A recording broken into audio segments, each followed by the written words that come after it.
Okay, hi students. അപ്പോൾ നമ്മുടെ nursing aspirants എന്ന യൂട്യൂബ് ചാനലിൻ്റെ മറ്റൊരു ക്വസ്റ്റ്യൻ ഡിസ്കഷൻ ക്ലാസ്സിലേക്ക് എല്ലാവർക്കും സ്വാഗതം. അപ്പം നമ്മുടെ ലേറ്റസ്റ്റ് ക്വസ്റ്റ്യൻ പേപ്പർ ഡിസ്കഷൻ്റെ മൂന്നാമത്തെ ക്ലാസ്സാണ്. അതായത് സെക്കൻഡ് സെമസ്റ്റർ, എസ്പെഷ്യലി ഈ ഒരു ക്ലാസ് ഫോക്കസ് ചെയ്യുന്നത് സെക്കൻഡ് സെമസ്റ്റർ എക്സാമിന് ഫേസ് ചെയ്യാൻ പോകുന്ന കുട്ടികൾക്ക് വേണ്ടിയിട്ടാണ്. അല്ലാത്തവർ ഈ ക്ലാസ് കാണണമെന്ന് ഇല്ല. ഓക്കെ, സെക്കൻഡ് സെമസ്റ്റർ എന്ന് പറയുമ്പോൾ നിങ്ങൾക്കറിയാം, അവിടെ നമ്മൾ 2 പേപ്പറാണ് എക്സാം എഴുതാൻ പോകുന്നത്. ഒന്ന് നമ്മുടെ ബയോകെമിസ്ട്രിയും ന്യൂട്രീഷനും ടുഗദറായിട്ട് 75 മാർക്സിൻ്റെ ഒരു ക്വസ്റ്റ്യനും ഒരു ക്വസ്റ്റ്യൻ പേപ്പറും, മറ്റൊന്ന് നമ്മുടെ ഫസ്റ്റ് സെമ്മിൽ പഠിച്ച ഫണ്ടമെന്റൽസ് ഓഫ് നഴ്സിംഗ് 1ഉം സെക്കൻഡ് സെമ്മിൽ പഠിക്കുന്ന ഫണ്ടമെന്റൽസ് ഓഫ് നഴ്സിംഗ് 2ഉം കൂടെ ചേർത്തിട്ട് സെക്കൻഡ് പേപ്പർ 75 മാർക്സിന്. ഓക്കെ, ഇതിൻ്റെ ക്വസ്റ്റ്യൻ പാറ്റേണിനെ കുറിച്ചൊക്കെ ഞാൻ ഓൾറെഡി പല ക്ലാസ്സുകളിൽ പറഞ്ഞിട്ടുണ്ട്. കഴിഞ്ഞ 2 ക്ലാസ്സുകളിലായിട്ട് നമ്മൾ പഠിച്ചത് ബയോകെമിസ്ട്രിയുടെ, അതായത് ന്യൂട്രീഷൻ ബയോകെമിസ്ട്രി ക്വസ്റ്റ്യൻ പേപ്പറിലെ ഫസ്റ്റ് പാർട്ട് ബയോകെമിസ്ട്രി ആയിരുന്നു. അതിൻ്റെ ക്വസ്റ്റ്യൻ പേപ്പർ 1 വേർഡ് ക്വസ്റ്റ്യൻസ് ആയാലും അതിൻ്റെ 5 മാർക്ക് ക്വസ്റ്റ്യൻസും 2 മാർക്ക് ക്വസ്റ്റ്യൻസും ഒക്കെ നമ്മൾ അവിടെ ഡിസ്കസ് ചെയ്ത് കഴിഞ്ഞു. ഏത് രീതിയിലാണ് പഠിക്കേണ്ടതെന്ന് ഞാൻ പറഞ്ഞു കഴിഞ്ഞു. ഇനി അത് കണ്ടിട്ടില്ലാത്തവരുണ്ടെങ്കിൽ ആ ക്ലാസ്സുകൾ എടുത്ത് കാണുക. കാരണം അത് എങ്ങനെയാണ് എക്സാമിന് പ്രിപ്പയർ ചെയ്യേണ്ടതെന്നല്ല ഞാൻ അവിടെ ഡീറ്റെയിൽ ആയിട്ട് പറയുന്നുണ്ട്.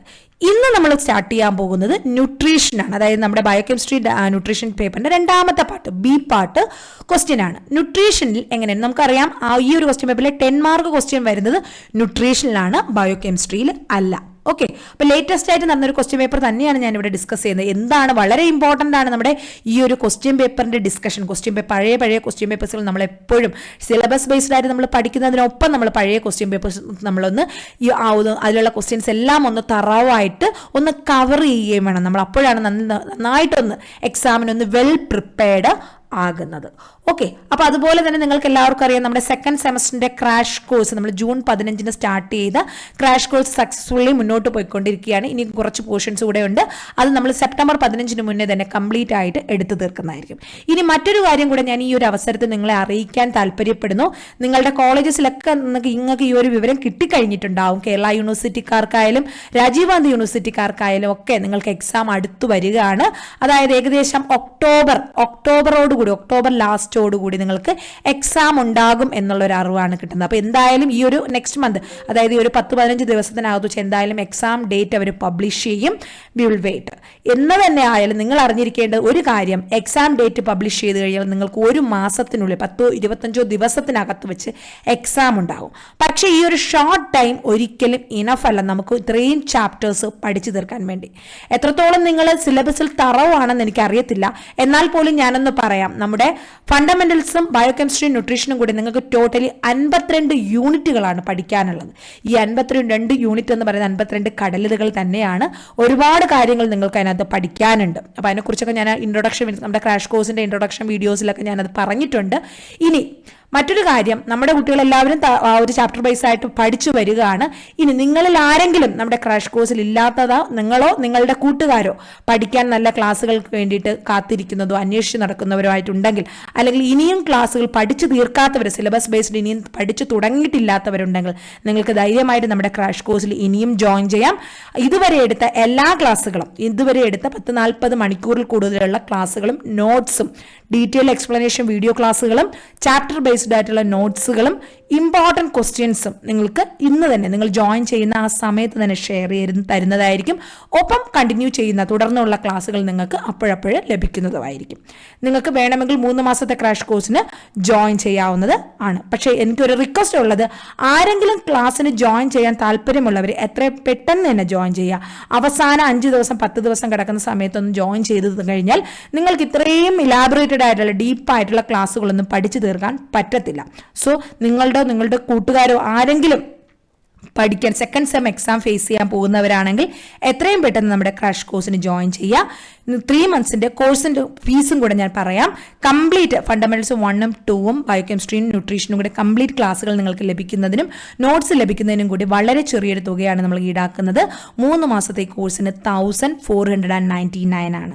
ഈ ഒരു കോഴ്സിന് ജോയിൻ ചെയ്യാൻ താല്പര്യമുള്ളവർ നമ്മുടെ ഡീറ്റെയിൽ എന്തെങ്കിലും എൻക്വയറി വേണമെങ്കിലോ അല്ലെങ്കിൽ ഡയറക്റ്റ്ലി ക്ലാസ്സിന് ജോയിൻ ചെയ്യാനായാലും നിങ്ങൾക്ക് ഈ ഒരു നമ്പറിൽ, ഈ അഡ്മിൻ്റെ ഈ നമ്പറിൽ കോൺടാക്ട് ചെയ്യാവുന്നതാണ്. 889111 27927. ഓക്കെ, ഈ നമ്പറിൽ നിങ്ങൾ കോൺടാക്ട് ചെയ്യുക. 889111 ഈ നമ്പറിൽ നിങ്ങൾക്ക് എന്തെങ്കിലും കോഴ്സിനെ കുറിച്ച് എന്തെങ്കിലും ഡൗട്ടോ അല്ലെങ്കിൽ കോഴ്സിന് ജോയിൻ ചെയ്യാനായാലും ഇതിൽ നിങ്ങൾക്ക് പേയ്മെന്റ് ചെയ്യാം. പേയ്മെന്റ് ചെയ്തിട്ട് സ്ക്രീൻഷോട്ട് നിങ്ങൾ അഡ്മിന് സെൻഡ് ചെയ്ത് കൊടുക്കുക. അപ്പോൾ തന്നെ ഒരു അരമണിക്കൂറിനകത്ത് വെച്ച് നിങ്ങൾക്ക് ഇതുവരെയുള്ള എല്ലാ ക്ലാസ്സുകളും ലഭിക്കുന്നതായിരിക്കും. ഓക്കെ, അപ്പോൾ ഇത്രയേ ഉള്ളൂ. എന്തെങ്കിലും ഡൗട്ട് ഉണ്ടെങ്കിൽ അഡ്മിനെ കോൺടാക്ട് ചെയ്യാം. ഓക്കെ, ഇതൊന്നും ജസ്റ്റ് ഇൻട്രൊഡക്ഷൻ ആയിട്ട് പറഞ്ഞു എന്നേ ഉള്ളൂ. നമുക്കടുത്ത് ക്ലാസ്സിലോട്ട് പോകാം. ഇന്നിവിടെ നമ്മൾ സ്റ്റാർട്ട് ചെയ്യാൻ പോകുന്നത് ലേറ്റസ്റ്റ് ആയിട്ട് നടന്ന ക്വസ്റ്റ്യൻ പേപ്പറിലെ ന്യൂട്രീഷൻ ആൻഡ് ഡയറ്ററ്റിക്സ് എന്നുള്ള പോർഷനാണ്. നിങ്ങൾക്കറിയാം നമ്മുടെ ഈ ഒരു പാർട്ടിൽ, അതായത് 75 മാർക്കിന്റെ പകുതി മാർക്കല്ല 50 മാർക്കാണ് നമ്മുടെ ന്യൂട്രീഷൻ എന്നായിട്ട് ചോദിക്കുന്നത്. 25 മാർക്ക് മാത്രമാണ് ബയോ കെമിസ്ട്രി എന്ന് ക്വസ്റ്റ്യൻസ് ഉണ്ടായിരുന്നത്. ബാക്കി 50 മാർക്കും ചോദിക്കുന്നത് ന്യൂട്രീഷനിൽ നിന്നാണ്. പക്ഷെ പഠിക്കുമ്പോൾ കമ്പാരിറ്റീവ്ലി ന്യൂട്രീഷനാണ് നമുക്ക് ഈസി ആയിട്ട് പഠിച്ചെടുക്കാൻ പറ്റുന്നത്. പക്ഷേ ഒരുപാട് പോർഷൻസ് പഠിക്കാനുള്ളത് ന്യൂട്രീഷൻ ദാൻ ബയോകെമിസ്ട്രി. ബയോകെമിസ്ട്രിയിൽ ആകെ നമുക്ക് 8 യൂണിറ്റുകളെ ഉള്ളൂ. പക്ഷെ ആ 8 യൂണിറ്റും പഠിച്ചെടുക്കാൻ ഇച്ചിരി ബുദ്ധിമുട്ടുണ്ട്. ഓക്കെ, എന്നാലും സാരമില്ല, നമ്മളത് പഠിച്ചു തീർക്കും. ഇനി ഇവിടെ നോക്കുക, ഇവിടെ നമുക്ക് ഈ 8 മാർക്ക്, ഈ 50 മാർക്കിൽ 8 മാർക്ക് വരുന്നത് ഓൺവേർഡ് ക്വസ്റ്റ്യൻസ് ആണ്. ഈ 8 മാർക്കും കിട്ടുമ്പോൾ തന്നെ നമ്മുടെ ഈ ഒരു 50-ൽ 25 മാർക്ക് നമുക്ക് അവിടെ വേണമെങ്കിൽ, അല്ലെങ്കിൽ ടോട്ടലി പാസ്സാകാൻ 38 മാർക്ക് വേണമെങ്കിൽ അതിൽ 8 മാർക്ക് നമുക്ക് ഈ ഓൺവേർഡിൽ നിന്ന് തന്നെ, നമുക്ക് ഈ ഒരു ന്യൂട്രീഷൻ്റെ ഓൺവേർഡിൽ നിന്ന് മാത്രം നമുക്ക് നേടിയെടുക്കാൻ പറ്റും. ബാക്കി 30 മാർക്ക് മാത്രം പിന്നെ ബാക്കി essay ക്വസ്റ്റ്യൻസും 2 മാർക്ക് ക്വസ്റ്റ്യൻസും മതി. ഇവിടെ എപ്പോഴും നമ്മൾ ശ്രദ്ധിക്കുമ്പോൾ ഓൺവേർഡ് ക്വസ്റ്റ്യൻസിന്, അത് ബയോകെമിസ്ട്രി ആയാലും അതുപോലെ ന്യൂട്രീഷൻ ആയാലും, അതിൽ ഓൺവേർഡ് ക്വസ്റ്റ്യൻസിൽ മിനറൽസും വിറ്റമിൻസും എന്നുള്ള ക്വസ്റ്റ്യൻസ് എല്ലാ എക്സാംസിനും കൂടുതലായിട്ട് ചോദിക്കാറുണ്ട്. അതുപോലെ എസ്സേക്കും വിറ്റമിൻസും മിനറൽസും എന്നുള്ള ക്വസ്റ്റ്യൻസ് കൂടുതലായിട്ട് വരുന്നുണ്ട്. സോ മെയിൻലി നിങ്ങൾ അതിനൊരു വിറ്റമിൻസ് എന്നുള്ള ചാപ്റ്ററിന് തന്നെ കംപ്ലീറ്റ് ഒരു ഫോക്കസ് നന്നായിട്ട് കൊടുക്കണം. എല്ലാ വിറ്റമിൻസും, vitamin A, B, C, D, E, K, എല്ലാ വിറ്റമിൻസും എന്ത് ചെയ്യുക, ആ ഒരു ഫോക്കസ് കൊടുത്ത് തന്നെ essay കണക്കാക്കി തന്നെ പഠിക്കുക. എൻ്റെ ഒരു ലക്ഷ്യം ഈ ഒരു ഡിസ്കഷനിലൂടെ ഞാൻ ഉദ്ദേശിക്കുന്നത്, എനിക്ക് ഒരുപാട് ഡീറ്റെയിൽ ആയിട്ട് പഠിപ്പിക്കാനുള്ള സമയമില്ല. കാരണം നമ്മുടെ ക്രാഷ് കോഴ്സിലുള്ള സ്റ്റുഡൻസിന് ഡീറ്റെയിൽ ആയിട്ടുള്ള ക്ലാസ്സുകൾ ഞാൻ കൊടുത്തുകൊണ്ടിരിക്കുകയാണ്. പക്ഷെ എന്നാലും അതിൽ ജോയിൻ ചെയ്യാത്ത കുട്ടികൾക്കും എങ്ങനെയാണ് എക്സാം എന്ന് അറിയാൻ വേണ്ടിയിട്ടാണ് ഞാൻ ഈ ഒരു ഡിസ്കഷൻ ക്ലാസ് ഇവിടെ അറേഞ്ച് ചെയ്തിരിക്കുന്നത്. എന്നാൽ അത്യാവശ്യം വേണ്ട വിവരങ്ങൾ, അല്ലെങ്കിൽ എന്താണ് നിങ്ങൾ പഠിക്കേണ്ടത് ഓരോ ടോപ്പിക്കിൽ നിന്ന്, അത് ഞാനിവിടെ പറഞ്ഞു തരാം. ഫസ്റ്റ് ക്വസ്റ്റ്യൻ നോക്കുക. Yellow and orange colored fruits and vegetables are rich in, എപ്പോഴും ഞാൻ കുട്ടികളുടെ പറയുന്നതാണ്, എക്സാമിന്റെ ക്വസ്റ്റ്യൻ വായിക്കുമ്പോൾ നിങ്ങൾ ചാടിക്കേറി ക്വസ്റ്റ്യൻ വായിച്ച് സ്പീഡിന് ആൻസർ എഴുതി പോകരുത്. വേർഡ് ബൈ വേർഡ് ആയിട്ട് ഓരോ വേർഡും കൃത്യമായിട്ട് വായിച്ചു വേണം നമ്മൾ ആൻസർ എഴുതാൻ. കാരണം നമ്മളെ കൺഫ്യൂസ് ആക്കുന്ന തരത്തിലുള്ള ഓപ്ഷൻസ് അവിടെ ഉണ്ടാകും. അത് വരാതിരിക്കാനാണ്. ഇവിടെ നോക്കുക, yellow and orange coloured fruits and vegetable ഏത് തരം വിറ്റമിൻ ആണ് കൂടുതലായിട്ടുള്ളത്? റെറ്റിനോൾ ആണോ, കരോട്ടീൻ ആണോ, അസ്കോർബിക് ആസിഡ് ആണോ, ഫോളിക് ആസിഡ് ആണോ? ഇത് ഏത് ചാപ്റ്റർ പഠിക്കുമ്പോഴാണ് നമുക്ക് മനസ്സിലാകുക? അതായത് നമ്മുടെ വിറ്റമിൻസ് എന്നുള്ള ചാപ്റ്റർ പഠിക്കുമ്പോഴാണ് നിങ്ങൾക്ക് ഈ ക്വസ്റ്റ്യൻ നിങ്ങൾക്ക് ആൻസർ ചെയ്യാൻ പറ്റും. നമുക്ക് ഈസി ആയിട്ട് അറിയാവുന്ന, നമ്മൾ പലപ്പോഴും കേട്ടിട്ടുള്ളതാണ് സിട്രസ് അല്ലെങ്കിൽ നാരങ്ങ പോലെയുള്ള വിഭവങ്ങൾ, ഫ്രൂട്ട്സുകളിലെല്ലാം എന്ത് വിറ്റമിനാണ് കൂടുതലായിട്ടുള്ളത്? വിറ്റമിൻ സി ആണ് കൂടുതലായിട്ടുള്ളത്. ഓക്കെ, വിറ്റമിൻ സിയുടെ മറ്റൊരു പേരെന്താണ്? Ascorbic acid. സപ്പോസ് ഈ പേരറിയില്ല എങ്കിൽ നമുക്ക് ഈ ആൻസർ ചെയ്യാൻ പറ്റില്ല. വിറ്റമിൻ സി ആണ് നമ്മുടെ യെല്ലോ ഫ്രൂട്ട്സിലുള്ളതെന്ന് നമുക്കറിയാം. ഓറഞ്ചിൽ വിറ്റമിൻ സി കൂടുതലുണ്ടെന്ന് നമുക്കറിയാം, അല്ലെ? പ്രത്യേകിച്ച് കോവിഡ് വന്ന കാലത്ത് എല്ലാവർക്കും അറിയാവുന്നതാണ് വിറ്റമിൻ സി നാരങ്ങയിലും ഓറഞ്ചിലും ധാരാളമുണ്ട് എന്നുള്ളത്. ഓക്കെ, പക്ഷേ വിറ്റമിൻ സിക്ക് അസ്കോർബിക് ആസിഡ് എന്നുള്ള പേരുണ്ട് എന്നുള്ള കാര്യം പലർക്കും അറിയത്തില്ല. ഓക്കെ, അപ്പൊ അങ്ങനെ വരരുത്, അത് നോട്ട് ചെയ്ത് പഠിച്ചോളുക. ഫസ്റ്റ് ക്വസ്റ്റ്യൻ്റെ ആൻസർ അസ്കോർബിക് ആസിഡ് ആണ്. പക്ഷെ ഞാൻ ഇതിവിടെ ഇങ്ങനെ നിർത്തുന്നില്ല. ഞാൻ എന്തൊക്കെ കാര്യങ്ങൾ വിറ്റമിൻ സിയെ കുറിച്ച് നിങ്ങൾ പഠിക്കണം എന്നുള്ള കാര്യങ്ങളും കൂടെ ഞാനൊന്ന് പറഞ്ഞു തരാം. ഓക്കെ, നമുക്ക് ഒന്ന് വിറ്റമിൻ്റെ ചാപ്റ്ററിലോട്ട്, ടെക്സ്റ്റ് ബുക്കിലോട്ടൊന്ന് പോകാം. അത് വിറ്റമിൻ സിയെ കുറിച്ച്, വിറ്റമിൻ കംപ്ലീറ്റ് ആയിട്ട് പഠിപ്പിക്കാനുള്ള സമയമില്ല, വിറ്റമിൻ സിയെ കുറിച്ച് മാത്രം ഒന്ന് പഠിക്കാം. ഇവിടെ നോക്കുക, നമുക്ക് വാട്ടർ സോല്യുബിൾ വിറ്റമിൻസ്, അതായത് ടോട്ടലി വിറ്റമിൻസിനെ എന്തായിട്ട് ഡിവൈഡ് ചെയ്തിട്ടുണ്ട്? 2ആയിട്ട് ഡിവൈഡ് ചെയ്തിട്ടുണ്ട്. വാട്ടർ സോല്യുബിൾ വിറ്റമിൻസ് എന്നും ഫാറ്റ് സോല്യുബിൾ വിറ്റമിൻസ് എന്നും. ഇതിൽ വാട്ടർ സോല്യുബിൾ വിറ്റമിൻസ് എന്ന് പറയുന്നത് ഏതൊക്കെയാണ്? ബി കോംപ്ലക്സ് വിറ്റമിൻസും പിന്നെ വിറ്റമിൻ സിയുമാണ്. ക്ലിയർ? വൈറ്റമിൻസ് എന്ന് പറഞ്ഞാൽ എന്താണ്? നമ്മുടെ ശരീരത്തിന് വളരെ ഇമ്പോർട്ടൻ്റ് ആയിട്ടുള്ളതും എന്നാൽ ചെറിയ അളവിൽ മാത്രം മതിയായിട്ടുള്ളതുമായിട്ടുള്ളതാണ് വൈറ്റമിൻസ് എന്ന് പറയുന്നത്. ചെറിയ അളവിൽ മതി, പക്ഷേ അത് വളരെ ഇമ്പോർട്ടൻ്റ് ആണ്. അതുകൊണ്ട് തന്നെയാണ് വൈറ്റൽ ആയിട്ടുള്ള അമൈൻസ് എന്നുള്ളതാണ് വൈറ്റമിൻസ്. അതിനെ ടോട്ടലി ഏതൊക്കെ വിറ്റമിൻസ് ഉണ്ട്? നമുക്ക് വിറ്റമിൻ എ ഉണ്ട്, ബി കോംപ്ലക്സ് ഉണ്ട്, അതായത് ബിയിൽ കുറച്ച് ചില ടൈപ്സുകളുണ്ട്, സി ഉണ്ട്, ഡി ഉണ്ട്, ഇ ഉണ്ട്, പിന്നെ കെ ഉണ്ട്. ഇതിൽ ബി കോംപ്ലക്സും സിയും എന്ന് പറയുന്നത് വെള്ളത്തിൽ അലിയുന്നതാണ്. അതുകൊണ്ട് ഇതിനെ എന്ത് പറയുന്നു? വാട്ടർ സോല്യുബിൾ വിറ്റമിൻസ് എന്ന് പറയുന്നു. പക്ഷേ വിറ്റമിൻ എയും വിറ്റമിൻ ഡിയും വിറ്റമിൻ ഇയും വിറ്റമിൻ കെയും വെള്ളത്തിൽ അലിയില്ല. പകരം എന്തിൽ മാത്രമേ അലിയത്തുള്ളൂ? ഫാറ്റിൽ മാത്രമേ അലിയത്തുള്ളൂ. അതുകൊണ്ട് ഇതിനെ എന്ത് പറയുന്നു? ഫാറ്റ് സോല്യുബിൾ വിറ്റമിൻസ് എന്നാണ് പറയുന്നത്. ഇനി ഓരോ വിറ്റമിൻസിനെ കുറിച്ച് പഠിക്കുമ്പോഴും നിങ്ങൾ ആ വിറ്റമിൻ എന്താണ്, അതിൻ്റെ മറ്റൊരു പേരെന്താണ് എന്നുള്ള ആദ്യം അറിയണം. ഇനി ഏതൊക്കെ സോഴ്സുകളിൽ ഇത് കാണപ്പെടുന്നു എന്നുള്ളതെന്ന് അറിയണം.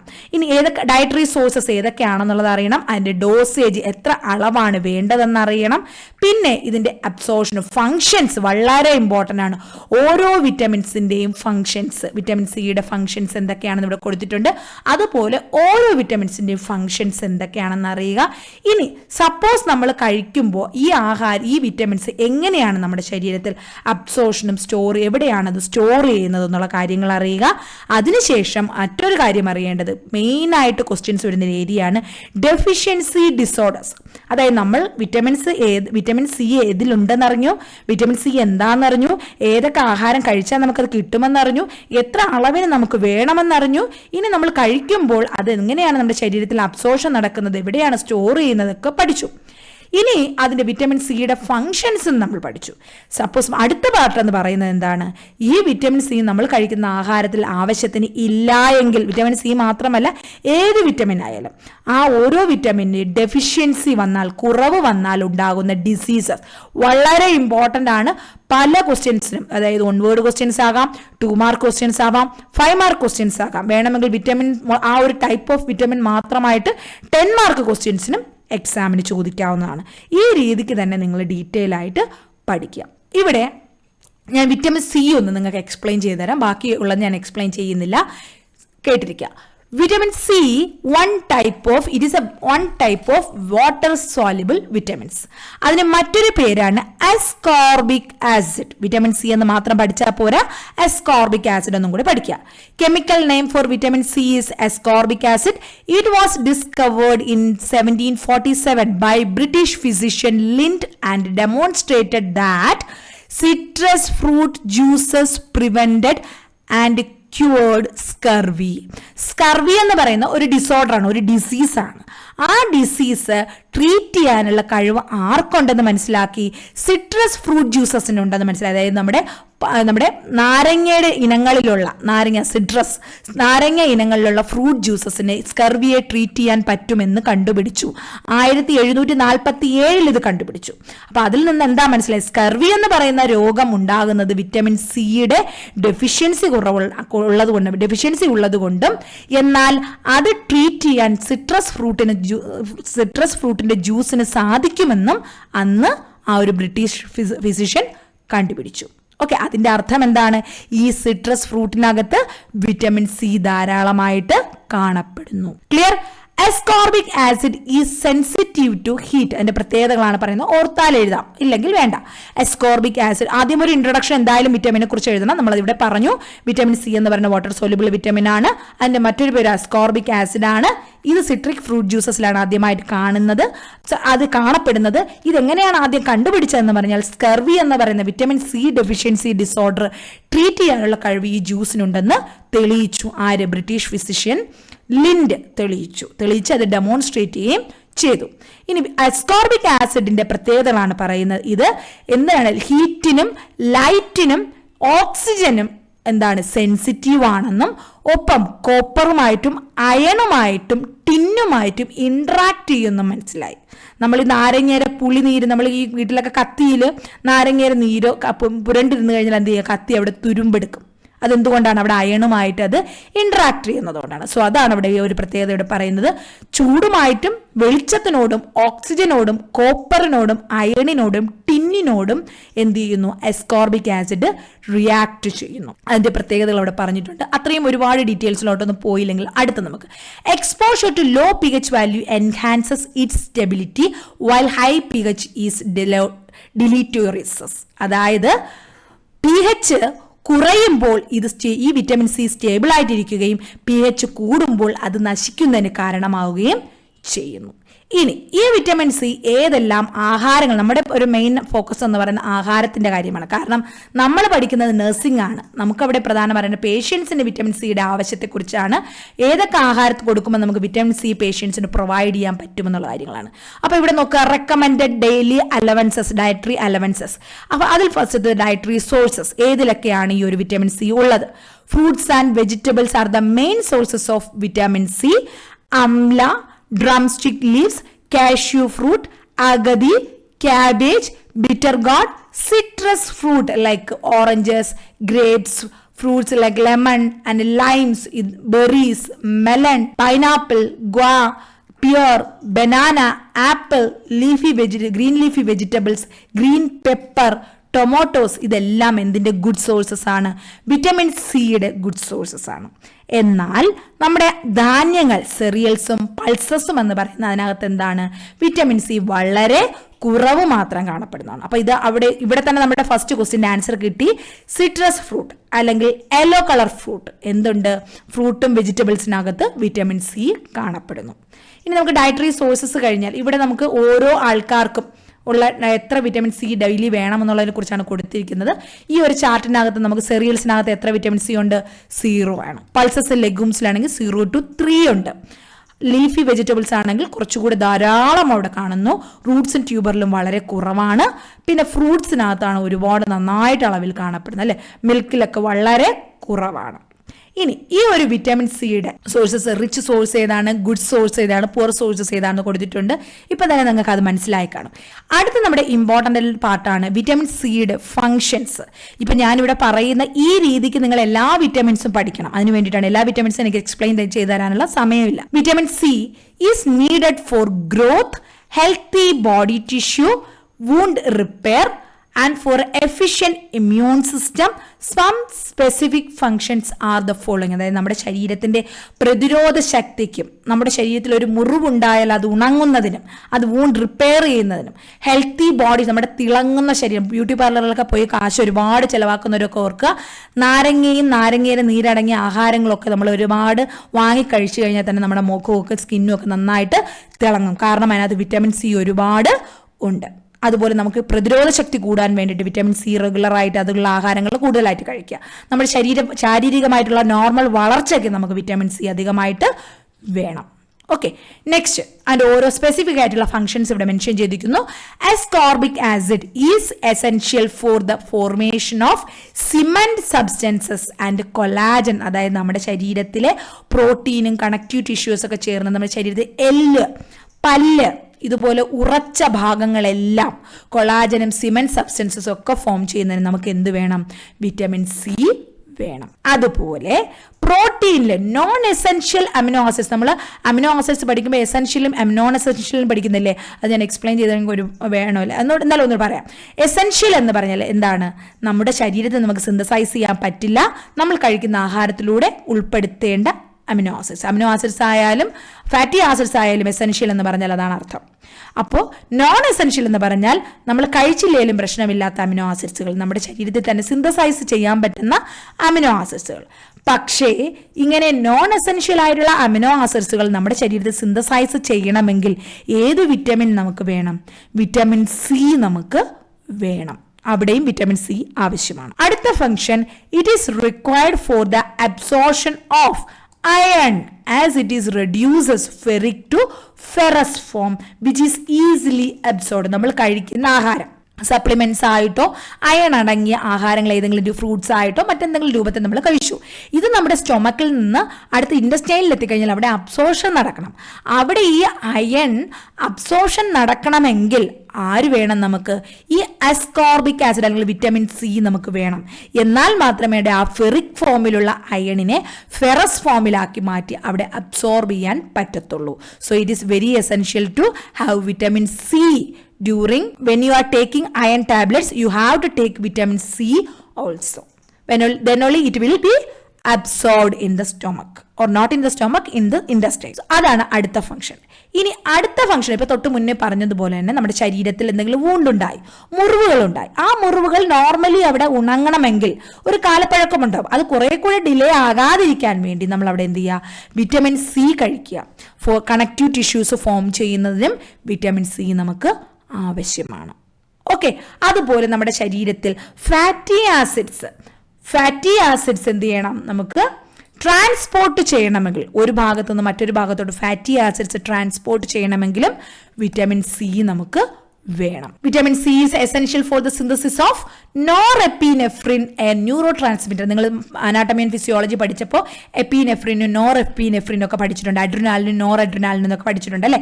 ഇത് സിന്തസൈസ്, ഇതെന്താണ്, ഇതൊരു ഹോർമോണോ ആണ്, ഒരു ന്യൂറോ ട്രാൻസ്മിറ്ററോ ആണ്, നെർവസ് സിസ്റ്റത്തിന്റെ വളരെ പ്രധാനപ്പെട്ട പാർട്ടാണ്. ഇത് സിന്തസൈസ് ചെയ്യണമെങ്കിൽ, ഈ നോറെപ്പിനെഫ്രിൻ സിന്തസൈസ് ചെയ്യണമെങ്കിൽ വിറ്റമിൻ സി നമുക്ക് ആവശ്യമാണ്. അതുപോലെ നമ്മുടെ ശരീരത്തിലെ മറ്റു hormones, growth hormone, gastrin releasing peptide, calcitonin, gastric ഓക്സി, ഇത് ഓരോന്ന് ഏതൊക്കെ ഗ്ലാൻഡ് സെക്രീറ്റ് ചെയ്യുന്നു എന്നുള്ളത് ഞാനിവിടെ പറയുന്നില്ല. ബേസിക് ആയിട്ടുള്ള കാര്യങ്ങൾ നിങ്ങളെല്ലാം ഫസ്റ്റ് സെമ്മിൽ പഠിച്ചിട്ടുണ്ട്. ഈ ഹോർമോൺസ് പ്രൊഡ്യൂസ് ചെയ്യണമെങ്കിലും നമുക്ക് വിറ്റമിൻ സി വേണം. കാരണം എന്തുകൊണ്ട്, എത്രത്തോളം വിറ്റമിൻ സി ഇമ്പോർട്ടൻ്റ് ആണ് എന്നുള്ളതാണ് ഞാനിവിടെ പറയാൻ ഉദ്ദേശിക്കുന്നത്. അതുപോലെ തന്നെ നമ്മുടെ ശരീരത്തിൽ നമ്മൾ ഡ്രഗ്സ് കഴിക്കുന്നു, അധികമായിട്ട് പാരസെറ്റാമോൾ കഴിക്കുന്നു, നമ്മുടെ എന്തെങ്കിലും ഡൈക്ലോഫിനാക്ക് കഴിക്കുന്നു, എന്തെങ്കിലുമൊക്കെ നമ്മൾ ഡ്രഗ്സ് കഴിക്കുമ്പോൾ അത് ഡീടോക്സിഫൈ ചെയ്യാൻ, അത് നമ്മുടെ ശരീരത്തിൽ അക്യുമുലേറ്റ് ചെയ്ത് പ്രോബ്ലംസ് ഉണ്ടാക്കാതിരിക്കാൻ വേണ്ടിയിട്ട്, ഡീടോക്സിഫൈ ചെയ്യാൻ വേണ്ടി നമുക്ക് എന്ത് കഴിക്കണം, വിറ്റമിൻ സി നമുക്ക് വേണം. അതുപോലെ വിറ്റമിൻ സി എന്ന് പറയുന്ന ഒരു ആൻറ്റി ഓക്സിഡൻറ്റ്, എക്സലൻ്റ് ആയിട്ടുള്ള വളരെ സൂപ്പർ ആയിട്ടുള്ള ഒരു ആൻറ്റി ഓക്സിഡൻറ്റും കൂടിയാണ് vitamin C. These are the important functions of vitamin C. ഇതിൽ ഞാൻ ഈ പറഞ്ഞ കാര്യങ്ങളെല്ലാം വളരെ ഇമ്പോർട്ടൻ്റ് ആണ്. 1 വേർഡ് ക്വസ്റ്റ്യൻസ് ആയിട്ടോ 2 മാർക്ക് ക്വസ്റ്റ്യൻസ് ആയിട്ടോ 5 മാർക്ക് ക്വസ്റ്റ്യൻസ് ആയിട്ടോ ചോദിക്കാവുന്നതാണ്. ഇനി എങ്ങനെയാണ് നമ്മുടെ വിറ്റമിൻ സി അബ്സോർഷനും സ്റ്റോറേജും എന്ന് ചുരുക്കി എന്ന് പറയാം. Ascorbic acid is rapidly absorbed from the intestine. Digest ചെയ്ത് കഴിഞ്ഞാൽ വിറ്റമിൻ സി നമ്മുടെ ഇൻഡസ്റ്റൈനിൽ അബ്സോർബ് ചെയ്യുകയും അത് എവിടെ കൂടെ പോകുന്നു, പോർട്ടൽ വെയിനിലൂടെ ജനറൽ സർക്കുലേഷനിലൂടെ എല്ലാ ടിഷ്യൂസിലും എത്തുകയും ചെയ്യുന്നു. Ascorbic acid is not stored in the body. നമ്മുടെ ശരീരത്തിൽ ഒരിക്കലും സ്റ്റോർ ചെയ്ത് വെച്ചിരിക്കാറില്ല. നമ്മളെ ഫാറ്റ് ഒന്ന് സ്റ്റോർ ചെയ്ത് വെച്ചിരിക്കുന്നത് പോലെ സ്റ്റോർ ചെയ്യാറില്ല, പകരം ബ്ലഡിലൂടെ ഒഴുകി നടക്കുകയാണ് ചെയ്യുന്നത്. എക്സസീവ് ഇൻടേക്ക് ആയിട്ടുള്ള അസ്കോർബിക് ആസിഡ് ആണെങ്കിൽ പോലും അത് എന്ത് ചെയ്യുന്നു, ആവശ്യത്തിൽ കൂടുതൽ വിറ്റമിൻ സി ഉണ്ടെങ്കിൽ അത് നമ്മുടെ യൂറിൻ വഴി നഷ്ടപ്പെട്ടു പോവുകയല്ലാതെ ശരീരത്തിൽ സ്റ്റോർ ചെയ്ത് വെക്കില്ല. ഇനി നമ്മൾ കഴിക്കുന്ന ആഹാരത്തിൽ ആവശ്യത്തിനുള്ള വിറ്റമിൻ സി നമ്മൾ കഴിച്ചില്ല എങ്കിൽ നമുക്ക് എന്ത് പ്രോബ്ലംസ് ഉണ്ടാവും? ഇവിടെ പ്രധാനപ്പെട്ട ഒരു ഡിസീസാണ്, പ്രത്യേകിച്ച് വേണമെങ്കിൽ ഇത് മാത്രം 5 മാർക്കിന് ചോദിക്കാം, സ്കർവി. വിറ്റമിൻ സിയുടെ ഡെഫിഷ്യൻസി ഇപ്പൊ തന്നെ പഠിച്ചോളുക. സ്കർവി മാത്രം 5 മാർക്കിന് ചോദിക്കാം. വിറ്റമിൻ സി ടോട്ടലി 10 മാർക്കിന് ചോദിക്കാം. വിറ്റമിൻ സിയുടെ ഫംഗ്ഷൻസ് മാത്രം 5 മാർക്കിന് ചോദിക്കാം. ഇതിനകത്തുള്ള ഏത് പോയിന്റ് വേണമെങ്കിലും 1 മാർക്കിനും 2 മാർക്കിനും ചോദിക്കാം. സ്കർവി എന്ന് പറഞ്ഞാൽ prolonged deficiency of ascorbic acid produces a disease condition called scurvy in both infants and adults. കുട്ടികളിലും ഈ ഡിസീസ് ഉണ്ടാക്കും, അഡൾട്ടിലും ഉണ്ടാക്കും. കുട്ടികളിൽ ഉണ്ടാക്കുമ്പോൾ ഇതിനെ ഇൻഫാന്റൈൽ സ്കർവി എന്നും അഡൾട്ടിൽ ഉണ്ടാക്കുമ്പോൾ ഇതിനെ അഡൾട്ട് സ്കർവി എന്നുമാണ് പറയുന്നത്. അതായത് വിറ്റമിൻ സി കുറഞ്ഞാലും പ്രശ്നമാണ്, കൂടിയാലും പ്രശ്നമാണ്. കുറയുന്നതാണ് സ്കർവി. അപ്പോൾ ഇൻഫന്റൈൽ സ്കർവി എന്ന് പറഞ്ഞാൽ അവിടെ എന്തൊക്കെ പ്രോബ്ലംസ് ഉണ്ടാകും നോക്കാം. There is a loss of appetite. കുഞ്ഞിന് വിശപ്പ് ഒട്ടും തന്നെ കാണത്തില്ല. ആവശ്യത്തിനുള്ള എത്ര തന്നെ നമ്മൾ ആഹാരം കൊടുത്താലും വെയിറ്റ് ഗെയിൻ ചെയ്യില്ല.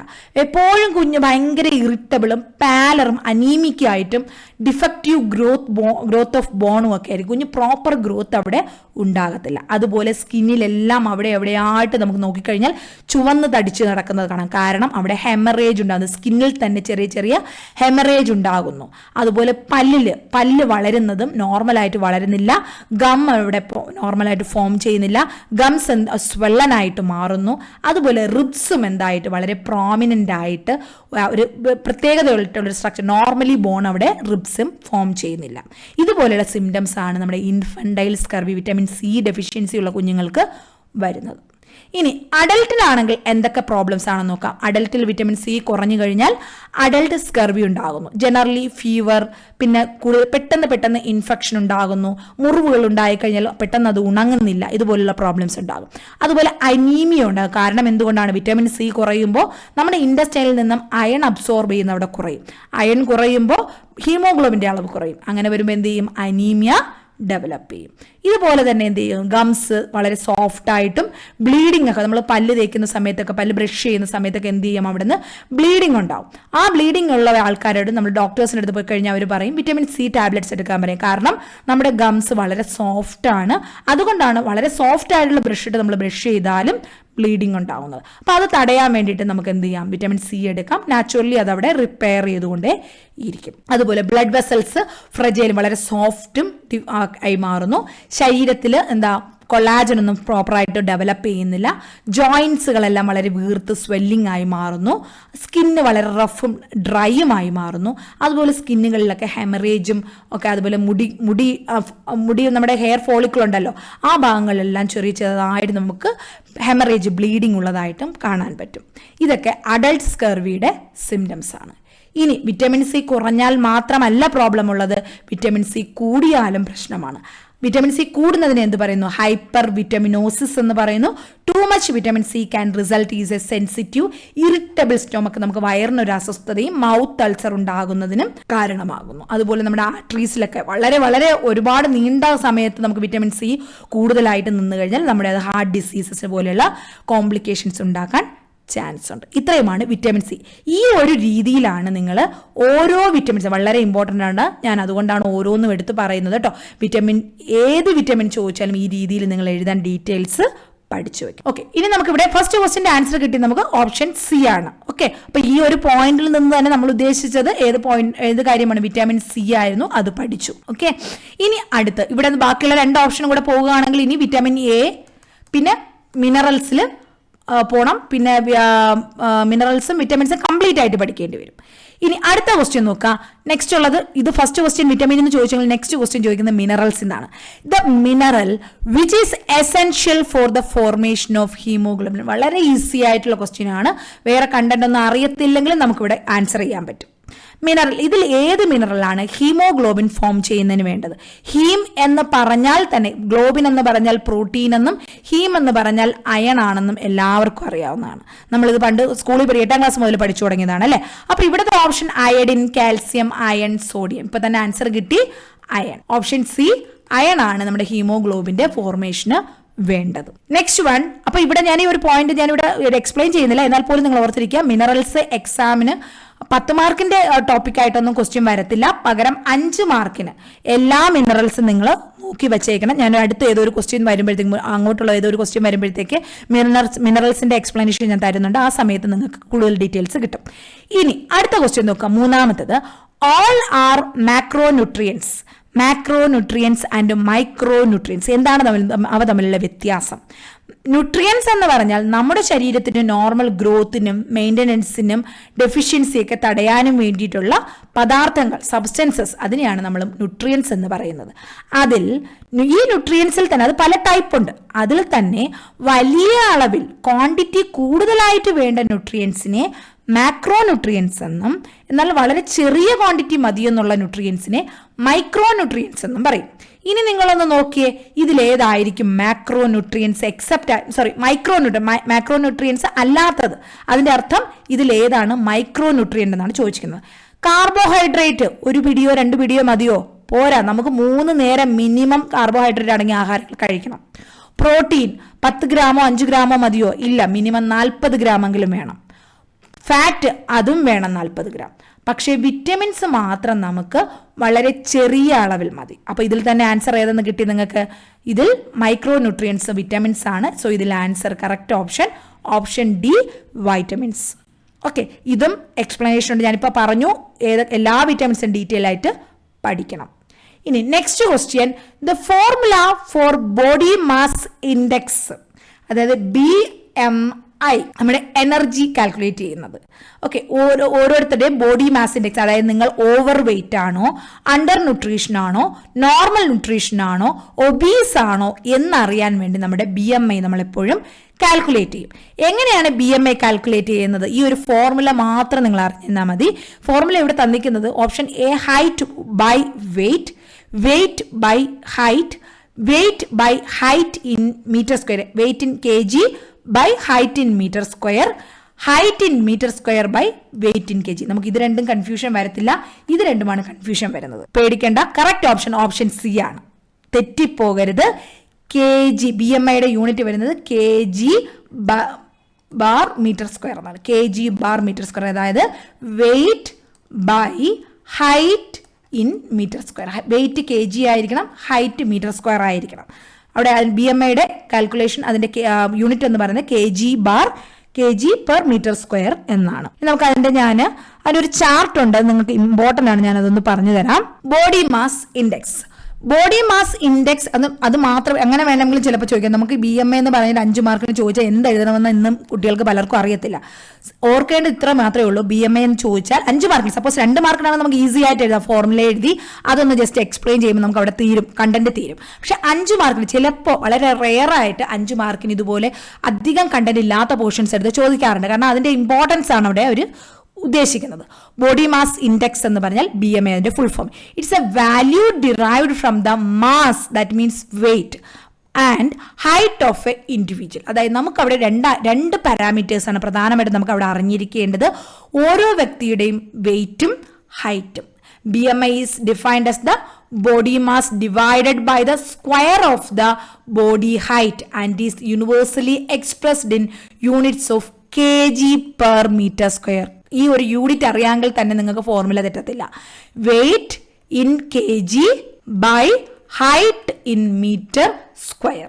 ഓക്കെ, ഇതാണ് ബോഡി മാസ് ഇൻഡെക്സ് എന്ന് പറയുന്നത്. ഇതാ formula. BMI equal to weight in kilogram by height in metre square. BMI is an atom. എന്തിനു വേണ്ടിയിട്ടാണ് നമ്മൾ BMI കാൽക്കുലേറ്റ് ചെയ്യുന്നത്, അല്ലെങ്കിൽ ബോഡി മാസ് ഇൻഡെക്സ് കാൽക്കുലേറ്റ് ചെയ്യുന്നത്? BMIയും BMRും തമ്മിൽ, ബേസൽ മെറ്റബോളിക് റേറ്റ് BMRും തമ്മിൽ കൺഫ്യൂസ് ആകരുത്. BMR എന്ന് പറഞ്ഞാൽ ബേസൽ മെറ്റബോളിക് റേറ്റ്, BMI എന്ന് പറഞ്ഞാൽ ബോഡി മാസ് ഇൻഡെക്സ്. എന്തിനാണ് നമ്മൾ നോക്കുന്നത്? Body mass index is an attempt to quantify the amount of tissue mass in an individual and then categorize the person as underweight, normal weight, overweight or obese based on the value. ഈ BMI നമ്മൾ calculate ചെയ്യുന്നതിലൂടെ നമുക്ക് ഓരോ വ്യക്തിയെയും, ആ വ്യക്തി അണ്ടർവെയ്റ്റിലാണോ, normal വെയ്റ്റിലാണോ, over വെയ്റ്റിലാണോ, ഒബീസിലാണോ എന്ന് calculate ചെയ്യാൻ പറ്റും. ഈ ഫോർമുല നമ്മുടെ world health organisation WHO establish ചെയ്തിട്ടുള്ളതാണ്. അതായത് യൂണിവേഴ്സലി അക്സെപ്റ്റബിൾ ആയിട്ടുള്ളതാണ്. നമ്മുടെ ഓരോരുത്തരുടെയും ബോഡി വെയ്റ്റും ഹൈറ്റും വെച്ച് നമുക്ക് BMI കാൽക്കുലേറ്റ് ചെയ്യാം. അതിൽ കിട്ടുന്ന BMIയുടെ റേറ്റ് വെച്ചിട്ട് if it is between 18.5 to 24.9, 18.5നും 24 അല്ലെങ്കിൽ 24.9നും ഇടയിലാണെങ്കിൽ you are in normal weight. നിങ്ങളുടെ ഏജിനും ഹൈറ്റിനും വെയിറ്റും എന്ന് പറയുന്നത് നോർമൽ ആണ്. അവിടെ ഹെൽത്തി പ്രോബ്ലംസ്, അതായത് നമ്മുടെ ഡയറ്ററി ആയിട്ട് റിലേറ്റഡ് ആയിട്ടുള്ള പ്രോബ്ലംസ് ഒന്നും ഉണ്ടാകാൻ ചാൻസ് ഇല്ല. സപ്പോസ് നിങ്ങളുടെ BMI ലെസ് ദാൻ 18.5 ആണെങ്കിൽ that means you are in under weight. ചിലപ്പോൾ ഇതിൽ നിന്നും ഓൺവേർഡ് ക്വസ്റ്റ്യൻസ് ചോദിച്ചിട്ടുണ്ട്. കാരണം ഒരു വ്യക്തിയുടെ BMI കാൽക്കുലേറ്റ് ചെയ്തപ്പോൾ ഇന്ന റേഞ്ച് കിട്ടി, BMI ഇത്രയായിരുന്നു. അല്ലെങ്കിൽ ചിലപ്പോൾ അങ്ങനെയും തരത്തില്ല, ആ പേഷ്യന്റിന്റെ വെയിറ്റ് ഇത്രയാണ്, ഹൈറ്റ് ഇത്രയാണ് എങ്കിൽ ആ പേഷ്യന്റ് അണ്ടർ വെയ്റ്റ് ആണോ, ഓവർ വെയ്റ്റ് ആണോ, ഒബീസ് ആണോ എന്നേ ചോദിക്കത്തുള്ളൂ. അപ്പൊ നിങ്ങൾ അവിടെ BMI കാൽക്കുലേറ്റ് ചെയ്ത് വേണം കണ്ടുപിടിക്കാൻ. BMI കാൽക്കുലേറ്റ് ചെയ്യുമ്പോൾ തെറ്റിപ്പോയാൽ ഉത്തരം തെറ്റി. ഓക്കെ, BMI കാൽക്കുലേറ്റ് ചെയ്തിട്ട് ലെസ് ദാൻ 18.5 ആണ് കിട്ടുന്നത്. ഏത് ഏജ് ആയാലും, അതിപ്പോൾ 5 വയസ്സുള്ള കുട്ടിയായാലും 50 വയസ്സുള്ള ആളായാലും 18.5ന് താഴെയാണെങ്കിൽ അണ്ടർ വെയ്റ്റ് എന്ന് പറയാം. അത് risk for developing nutritional deficiencies. 18.5നും 24.9നും ഇടയിലാണെങ്കിൽ നോർമൽ വെയിറ്റ് ആണ്. 25നും 29.9നും ഇടയിലാണെങ്കിൽ ഇച്ചിരി ഓവർ വെയിറ്റ് ആണ്, എന്നാലും മോഡറേറ്റ് റിസ്കേ ഉള്ളൂ, നമുക്ക് കൺട്രോൾ ചെയ്ത് നോർമലിലോട്ട് വരാം. അവിടെ അത്ര ഒരുപാട് moderate risk for stroke, diabetes, high BP, heart diseases എന്ന് പറയാം. നെക്സ്റ്റ് 30ക്ക് മേലെ 30 to 34.9 ആണെങ്കിൽ ഒബീസ് ആണ്, അതിൽ തന്നെ ക്ലാസ് 1 ആണ്. അടുത്ത 35 മുതൽ 39.9 ആണെങ്കിൽ ഒബീസിറ്റി ക്ലാസ് 2 ആയി. മോർ ദാൻ 40 ആണെങ്കിൽ അവിടെ ഒബീസിറ്റി ക്ലാസ് 3 ആയി മാറി. ഇത് 4 ക്ലാസിഫിക്കേഷൻ, ഈ ഒരു ഇത്രയും ടൈപ്സ്, നമ്മുടെ underweight, normal weight, overweight, ഒബീസിറ്റിയുടെ 3 ക്ലാസിഫിക്കേഷൻ നിങ്ങളൊന്ന് എക്സ്പ്ലെയിൻ ചെയ്ത് കഴിഞ്ഞാൽ തന്നെ നിങ്ങൾക്ക് അവിടെ ആ ഒരു 5 മാർക്കിന് അവിടെ എഴുതി ചേർക്കാം. ഓക്കെ, അതിൻ്റെ ആപ്ലിക്കേഷനും അതിൻ്റെ വേണമെങ്കിൽ അതിൻ്റെ ഡീറ്റെയിൽസും കൂടെ ഒന്ന് വായിച്ച് എഴുതാം. ഇല്ലെങ്കിലും കുഴപ്പമില്ല, ഇത്രയും ടൈപ്സ് 4 പാരഗ്രാഫായിട്ട് ഇതൊന്ന് എക്സ്പ്ലെയിൻ ചെയ്താലും മതി. ഓക്കെ, അപ്പോൾ അവിടെ നമ്മുടെ BMIയുടെ കാര്യം നിങ്ങൾ ആ ഒരു വേർഡ് ക്വസ്റ്റ്യൻ മനസ്സിലായി. നെക്സ്റ്റ് ക്വസ്റ്റ്യൻ, 5ാമത്തെ ക്വസ്റ്റ്യൻ. 4 ക്വസ്റ്റ്യൻ നമ്മൾ കഴിഞ്ഞു. Dash is a method of preserving food. അതെ, എന്താ ഈ പ്രിസർവിങ് ഫുഡ് എന്ന് പറഞ്ഞാൽ? നമ്മൾ ഇന്ന് കടയിൽ നിന്നെല്ലാം എന്തെല്ലാം സാധനങ്ങളാണ് നമ്മൾ വാങ്ങുന്നത് അല്ലേ? ഒരുപാട് പാക്ഡ് ഐറ്റംസ് നമ്മൾ സാധനങ്ങൾ വാങ്ങാറുണ്ട്. അത് എന്നിട്ട് അതിൽ നമ്മൾ വാങ്ങുമ്പോൾ നമ്മൾ എക്സ്പയറി നോക്കും. ഈവൻ നമ്മളൊരു പാക്കറ്റ് ബ്രെഡ് വാങ്ങുകയാണെങ്കിൽ നമ്മൾ അതിനകത്ത് യൂസ്ഡ് ബൈ ഡേറ്റ് നമ്മൾ നോക്കും അല്ലെ? യൂസ്ഡ് ബൈ ദിസ് ഡേറ്റ്, അതായത് ചില മിക്കവാറും ഒരു 3 ദിവസം 4 ദിവസം ഒക്കെ ആയിരിക്കും യൂസ്ഡ് ബൈ എന്നുള്ള ഡേറ്റ്. എന്താണ് ആ യൂസ്ഡ് ബൈ അല്ലെങ്കിൽ എക്സ്പയറി കൊണ്ട് ഉദ്ദേശിക്കുന്നത്? അതായത് ആ ആഹാരങ്ങളിനകത്ത് പ്രിസർവേറ്റീവ്സ് ചേർത്താണ് വച്ചേക്കുന്നത്. അതായത് ഇത് ചീത്തയാകാതിരിക്കാൻ. വെറുതെ ഒരു സാധനം മാവ് കുഴച്ച് എന്ത് നമ്മൾ എത്ര മൊരിച്ചെടുത്തൊക്കെ വച്ചു കഴിഞ്ഞാലും അത് ചീത്തയാകും, നശിച്ചു പോകും. അപ്പോൾ അങ്ങനെ ആഹാരങ്ങൾ നശിച്ചു പോകാതെ കാലപ്പഴക്കം ഒരു കുറച്ച് കാലയളവിന് പഴക്കം വരാതെ സൂക്ഷിക്കുന്ന മെത്തേഡിനെയാണ് പ്രിസർവിങ് എന്ന് പറയുന്നത്. അപ്പോൾ നമ്മുടെ ഈ ഒരു ന്യൂട്രീഷനകത്ത് നമുക്ക് 2 കാര്യങ്ങൾ മെത്തേഡ്സ് പഠിക്കാനുണ്ട്.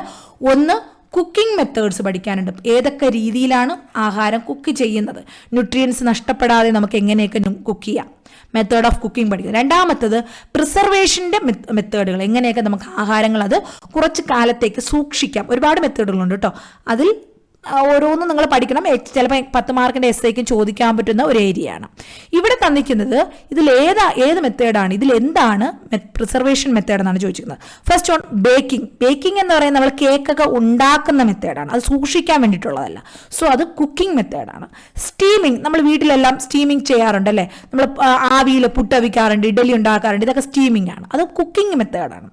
സാൾട്ടിങ്, നമ്മൾ ഉപ്പിട്ട് വെക്കാറുണ്ട്. നമ്മൾ നല്ലൊരു എക്സാമ്പിളാണ്. നമ്മൾ എന്താണ് ഫിഷ് നമ്മൾ വാങ്ങുമ്പോൾ ഈ ഉണക്ക കരുവാടെന്ന് പറഞ്ഞിട്ടൊക്കെ സാധനം കിട്ടത്തില്ലേ, അതിന് കടലിൽ നിന്ന് കിട്ടുന്ന ഫിഷ് എന്ത് ചെയ്യുന്നു, അത് നമ്മൾ ഫ്രിഡ്ജിലും വെക്കേണ്ട, ഒന്നും വെക്കേണ്ട, പക്ഷെ അവർ ഉപ്പിട്ട് ഉണക്കി വെക്കും. അപ്പൊ സോൾട്ടിങ് എന്ന് പറയുന്നത് എന്തിനു വേണ്ടിയിട്ടുള്ളതാണ്? കേടുകൂടാതെ കുറച്ച് നാൾ സൂക്ഷിച്ചു വെക്കാനുള്ള മെത്തേഡാണ്. അപ്പൊ അതെന്താണ്? പ്രിസർവേഷൻ മെത്തേഡാണ്. സോ കറക്റ്റ് ഓപ്ഷൻ എന്താണ്? Option C, സോൾട്ടിങ്. അപ്പോൾ അതും ആക്ച്വലി 10 മാർക്കിൻ്റെ എസ്സേ ആണ്. ഒരുപാട് ഡീറ്റെയിൽ ആയിട്ട് പഠിക്കാനുണ്ട്.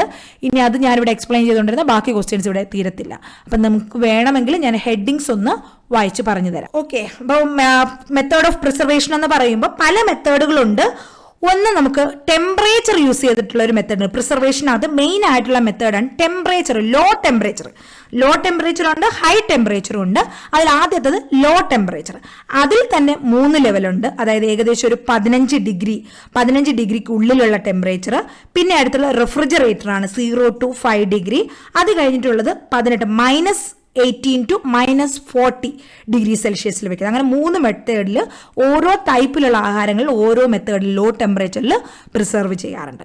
ഇത് കൂടാതെ നമ്മൾ എന്ത് ചെയ്യുന്നു, ഹൈ ടെമ്പറേച്ചറിലും ചിലത് കേടുകൂടാതെ സൂക്ഷിച്ചു വെക്കാറുണ്ട്. അതായത് പാലുൽപ്പന്നങ്ങൾ, പാൽ എങ്ങനെയാണ് നമ്മൾ കേടുകൂടാതെ വെക്കുന്നത്? പാസ്ചറൈസേഷൻ എന്നുള്ള മെത്തേഡ്. അവിടെ എന്താണ്, നമ്മൾ അവിടെ ടെമ്പറേച്ചർ <100 ഡിഗ്രിയിലൊക്കെ നമ്മൾ തിളപ്പിച്ചാണ് പാല് കേടാകാതെ സൂക്ഷിക്കുന്നത്. പക്ഷെ കുറച്ച് സമയം മാത്രമേ കാണത്തുള്ളൂ നിങ്ങൾ സൂക്ഷിക്കുന്നത്. പിന്നെ 100 ഡിഗ്രി സെൽഷ്യസ് വരെ ചൂടാക്കുന്നത്, പിന്നെ അതിനേക്കാൾ കൂടുതൽ 100 ഡിഗ്രിക്ക് മേലെ 212 ഡിഗ്രിയിലൊക്കെ വരെ ചൂടാക്കുന്നവരൊക്കെ ഉണ്ട്. അങ്ങനെ പല ടെമ്പറേച്ചർ, ലോ ടെമ്പറേച്ചറിലും ഹൈ ടെമ്പറേച്ചറിലും. ഇത് കൂടാതെ കാനിങ്, അതായത് നമ്മുടെ പാക്കറ്റ് ടിന്നുകളിലാക്കി ക്യാനുകളിലാക്കി സൂക്ഷിക്കുന്ന മെത്തേഡാണ്. അതും ഒരു പ്രിസർവേഷൻ മെത്തേഡാണ്. അതിൻ്റെ ഒരു സ്റ്റെപ്സ് ഒക്കെ ഉണ്ട്. ക്ലീനിങ്, ബ്ലാഞ്ചിങ്, എക്സോസ്റ്റിങ്, സീലിംഗ് കണ്ടെയ്നർ, അങ്ങനെ പല മെത്തേഡുകൾ ചേർന്ന് നടത്തിയാണ് ക്യാനിങ് അവിടെ ചെയ്യുന്നത്. ക്യാനിങ് വേണമെങ്കിൽ ആ മെത്തേഡ് 5 മാർക്കിന് ചോദിക്കാവുന്നതാണ് കേട്ടോ. ഇനി അതുപോലെ തന്നെ ഡീഹൈഡ്രേഷൻ ചെയ്ത്, അതായത് നമ്മൾ ഈ ഒരു ഡ്രൈ ഫ്രൂട്ട്സ് എന്ന് പറയുന്നത് ഡീഹൈഡ്രേഷൻ ഓർ ഡ്രൈയിങ് എന്നുള്ള പ്രിസർവേഷൻ മെത്തേഡിന് എക്സാമ്പിളാണ്. നമ്മൾ നല്ല കടകളിലൊക്കെ ഡ്രൈ ഫ്രൂട്ട്സ് കിട്ടുന്ന കടയിൽ നോക്കിക്കഴിഞ്ഞാൽ നമ്മൾ ഇഷ്ടം പോലെ സാധനങ്ങൾ, പൈനാപ്പിൾ, കിവി, ഫിഗ്, ഇതുപോലുള്ള ഓരോ സാധനങ്ങളും അവിടെ എന്ത് ചെയ്യുന്നു, ഡ്രൈ ചെയ്ത് സൂക്ഷിക്കുന്നുണ്ട്. വേറെ ഒന്നുമില്ല, നന്നായിട്ട് ഉണക്കി ആ ഫ്രൂട്ട്സിനകത്തുണ്ടായിരുന്ന വെള്ളത്തിൻ്റെ അംശം എല്ലാം മാറ്റിയിരിക്കുന്നു. ഇത് ഏത് മെത്തേഡാണ്? ഇതാണ് ഡീഹൈഡ്രേഷൻ ഓർ ഡ്രൈയിങ് മെത്തേഡ് എന്ന് പറയുന്നത്. അതും ആ ഒരു പ്രോസസ്സ് നമുക്ക് പഠിക്കാനുണ്ട്. അങ്ങനെ കഷ്ടപ്പാടെന്നുള്ളതെന്നല്ല, 1-2 പ്രാവശ്യം നിങ്ങളതൊന്ന് വായിച്ചു കഴിഞ്ഞാൽ നിങ്ങൾക്ക് മനസ്സിലാവും എങ്ങനെയാണ് ഡ്രൈ ചെയ്യുന്നതെന്ന്. പിന്നെ അതല്ലാതെ അടുത്തൊരു മെത്തേഡാണ്, ഒന്നുകിൽ നല്ല കൂടിയ അളവിൽ ഷുഗർ ആഡ് ചെയ്യുക. ചില കാൻഡീസ്, ചില ചോക്ലേറ്റ്സ്, ജെല്ലിയിലുള്ള ടൈപ്പുകളൊക്കെ നമ്മൾ എന്ത് ചെയ്യുന്നു, ജാം, ഫ്രൂട്ട് ജ്യൂസസ്, ഇതൊക്കെ നന്നായിട്ട് ഷുഗർ ചേർത്ത് കഴിഞ്ഞാൽ അത് കേടുകൂടാതെ സൂക്ഷിക്കാൻ പറ്റും. മറ്റൊന്ന്, നന്നായിട്ട് ഉപ്പ് ചേർക്കുക, സോൾട്ടിങ്.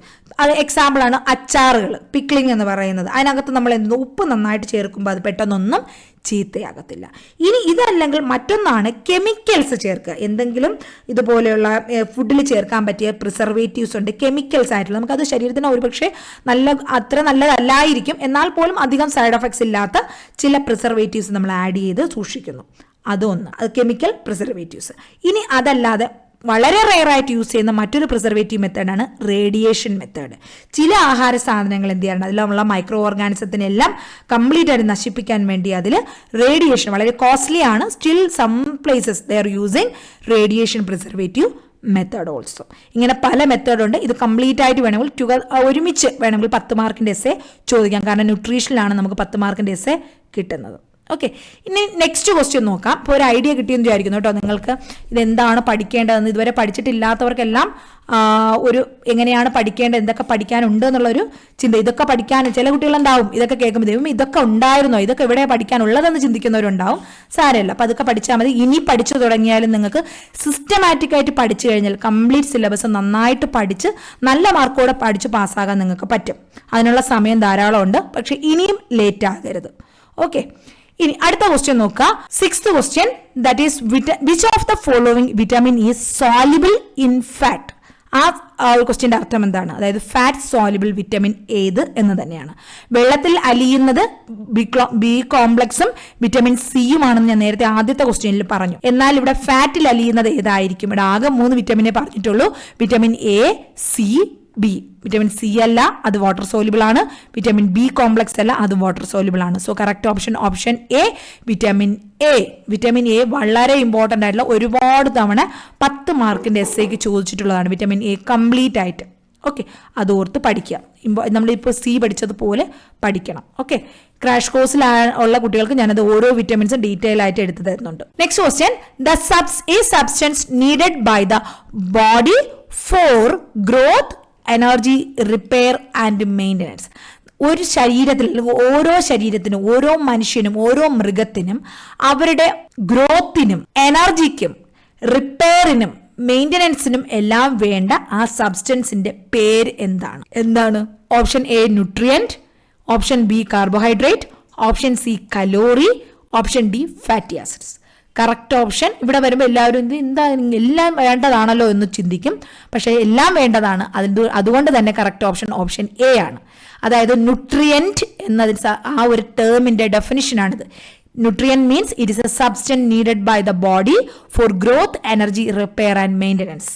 ന്യൂട്രിയന്റ് എന്ന് പറഞ്ഞാൽ നമ്മുടെ ശരീരത്തിന്റെ വളർച്ചയ്ക്കും എനർജിക്കും റിപ്പയറിനും മെയിൻ്റനൻസിനും വേണ്ട ആ സബ്സ്റ്റൻസ് ആണ്. അതിൽ തന്നെ പല ടൈപ്സ് ഉണ്ട്. അതിൽ ഓരോ ടൈപ്സ് ആണ് carbohydrates, fat, protein, vitamins, minerals, water. ഇതെല്ലാം ഓരോ ന്യൂട്രിയൻസ് ആണ്. ക്ലിയർ? നെക്സ്റ്റ് ക്വസ്റ്റ്യൻ നമ്മൾ ആദ്യം പറഞ്ഞത് തന്നെയാണ്. Citrus fruit are an excellent source of. ഇതാണ് എനിക്ക് അതിനേക്കാളും ഒരു പ്രത്യേകത തോന്നിയ കാര്യം. നിങ്ങൾ ഒന്ന് ആലോചിക്കുക, ഒരു എക്സാമിന്റെ MCQവിൽ തന്നെ സെയിം ക്വസ്റ്റ്യൻ മതി, 2 രീതിയിൽ ചോദിച്ചിരിക്കുന്നതേ ഉള്ളൂ. 2ഉം പോയിന്റ് 1 ഇത്രയും ചാപ്റ്റേഴ്സ് ഉണ്ടായിരുന്നിട്ടും ആ ഒരു വിറ്റമിനകത്ത് വിറ്റമിൻ സിയിൽ നിന്ന് തന്നെ ആ വിറ്റമിൻ സിയുടെ തന്നെ ഒരേ പോയിന്റിൽ നിന്നും സെയിം അർത്ഥം വരുന്ന 2 ക്വസ്റ്റ്യൻസ്. അവിടെ തന്നെ 2 മാർക്ക് നമുക്ക് അവിടെ ഈസി ആയിട്ട് കിട്ടും. ക്ലിയർ? ഇവിടെ യെല്ലോ ഓറഞ്ച് ഫ്രൂട്ടിൽ ഏത് വിറ്റമിൻ ഉണ്ടെന്ന് പറഞ്ഞു? വിറ്റമിൻ സി ഉണ്ടെന്ന് പറഞ്ഞു. ഇവിടെ തിരിച്ചു ചോദിക്കുന്നു, സിട്രസ് ഫ്രൂട്ടിനകത്ത് ഏത് വിറ്റമിനാണുള്ളത്? ഏത് വിറ്റമിനാണത്? Vitamin C. That is option B. അപ്പൊ നിങ്ങൾ ഈ ഒരു 8 1-വേർഡ് ക്വസ്റ്റ്യൻസ് വായിച്ചതിൽ നിന്ന് നിങ്ങൾ എന്താ മനസ്സിലാക്കിയത്? ഞാൻ മനസ്സിലാക്കുന്നത് അത്രത്തോളം ഇമ്പോർട്ടൻ്റ് ആണ് വിറ്റമിൻ എന്നുള്ള ചാപ്റ്റർ. വിറ്റമിനും മിനറലും പിന്നെ കുക്കിംഗ് മെത്തേഡും ചോദിച്ചിട്ടുണ്ട്. കുക്കിംഗ് മെത്തേഡ് പ്രിസർവേഷൻ മെത്തേഡ് ചോദിക്കുന്നുണ്ട്, കുക്കിംഗ് മെത്തേഡ് ചോദിക്കുന്നുണ്ട്, BMI ചോദിക്കുന്നുണ്ട്. അതൊക്കെ ഇമ്പോർട്ടൻ്റ് തന്നെയാണ്. പക്ഷേ ഏറ്റവും കൂടുതൽ 1-വേർഡ് ക്വസ്റ്റ്യൻസ് വന്നത് വിറ്റമിൻസും അതിൻ്റെ ഡെഫിഷ്യൻസി എന്നൊക്കെയാണ് ഇതുവരെയുള്ള എക്സാംസ് കമ്പയർ ചെയ്യുമ്പോൾ. So you give more importance for vitamins and minerals. ഇനി നമുക്ക് അടുത്ത് പഠിക്കാനുള്ള ക്വസ്റ്റ്യൻ എന്ന് പറയുന്നത് essay 10 മാർക്കിൻ്റെ ക്വസ്റ്റ്യനും 5 മാർക്ക് ക്വസ്റ്റ്യനും 2 മാർക്കിൻ്റെ ക്വസ്റ്റ്യനും ഉണ്ട്. അത് നമുക്ക് അടുത്ത ക്ലാസ്സിൽ പഠിക്കാം. അപ്പോൾ എല്ലാവരും നന്നായിട്ട് പഠിക്കുക. ഇനി ഒട്ടും സമയം പാഴാക്കരുത്. ഇപ്പോഴും നന്നായിട്ട് പഠിച്ചോ. ഇനി അത് നിങ്ങൾ ഒരുപാട് ടെൻഷൻ അടിച്ച് പഠിക്കണമെന്നല്ല പറയുന്നത്. ഒരു ദിവസം 2 മണിക്കൂർ നിങ്ങൾ യൂണിവേഴ്സിറ്റി എക്സാമിൻ്റെ പ്രിപ്പറേഷന് വേണ്ടിയിട്ട് മാറ്റി വയ്ക്കുക. ബാക്കിയുള്ള സമയം നിങ്ങൾ കോളേജസിലെ റിക്വയർമെൻറ്റ്സും പോസ്റ്റിങ്ങും റൈറ്റിംഗ് വർക്ക്സും ഒക്കെ ചെയ്യുക. 2 മണിക്കൂർ മിനിമം 2 മണിക്കൂർ യൂണിവേഴ്സിറ്റി എക്സാമിന് വേണ്ടിയിട്ട് മാറ്റി വയ്ക്കുക. അത് സ്വയം പഠിക്കാൻ പറ്റുമെന്നുള്ളൊരു സ്വയം തന്നെ പഠിക്കുക. അതാണ് ഏറ്റവും നല്ലത്. അതല്ല നിങ്ങൾക്ക് സ്വയം പ്രിപ്പയർ ചെയ്യാൻ അറിഞ്ഞുകൂടാ, നിങ്ങൾക്ക് എന്താ പഠിക്കേണ്ടതെന്ന് അറിയത്തില്ല, ആരുടെയെങ്കിലും ഗൈഡൻസ് ഉണ്ടെങ്കിൽ നന്നായിട്ട് പഠിക്കാം എന്നുള്ളവരാണെങ്കിൽ ധൈര്യമായിട്ട് നമ്മുടെ ക്രാഷ് കോഴ്സിന് ജോയിൻ ചെയ്യാം. ഇപ്പോഴും നിങ്ങൾക്ക് അഡ്മിഷൻ ഓപ്പൺ ആണ്. എത്രയും പെട്ടെന്ന് ജോയിൻ ചെയ്യുക. പക്ഷേ ലാസ്റ്റ് നിമിഷം 10 ദിവസം കൊണ്ടൊന്നും പഠിക്കാൻ പറ്റത്തില്ല. കാരണം ഞാൻ ക്ലാസ്സുകൾ എടുത്തു തരികയുള്ളൂ. പഠിക്കുക എന്നുള്ള ചുമതല നിങ്ങൾക്കുള്ളതാണ്. ക്ലാസ്സുകൾ കണ്ടു പഠിച്ചാൽ മാത്രമേ നിങ്ങൾക്ക് അതിൻ്റെ ബെനിഫിറ്റ് ഉണ്ടാകത്തുള്ളൂ. ക്രാഷ് കോഴ്സിന് ജോയിൻ ചെയ്ത ആ ക്ലാസ്സുകൾ നോട്ടും ക്വസ്റ്റ്യൻസ് യൂസ് ചെയ്യുകയാണെങ്കിൽ ഡെഫിനറ്റ്ലി നിങ്ങൾക്ക് നല്ല മാർക്കോടെ എക്സാം ക്ലിയർ ചെയ്യാൻ പറ്റും. അതല്ലാതെ ക്ലാസ്സുകൾ വെറുതെ വാങ്ങി വെച്ചിട്ട് കാര്യമൊന്നുമില്ല. ഒക്കെ ആർക്ക് വേണമെങ്കിലും നിങ്ങളോ നിങ്ങളുടെ കൂട്ടുകാരോ ക്ലാസ്സിന് ജോയിൻ ചെയ്യാൻ താല്പര്യമുള്ളവർ 8891127927 എന്നുള്ള നമ്പറിൽ എന്തെങ്കിലും ഡീറ്റെയിൽസ് വേണമെങ്കിൽ ചോദിക്കാം. അല്ലെങ്കിൽ അതിൽ പേയ്മെന്റ് ചെയ്തിട്ട് ക്ലാസ്സിന് ജോയിൻ ചെയ്യാമെന്നാണ്. ഓക്കെ, അപ്പോൾ താങ്ക് യു, ബൈ ബൈ.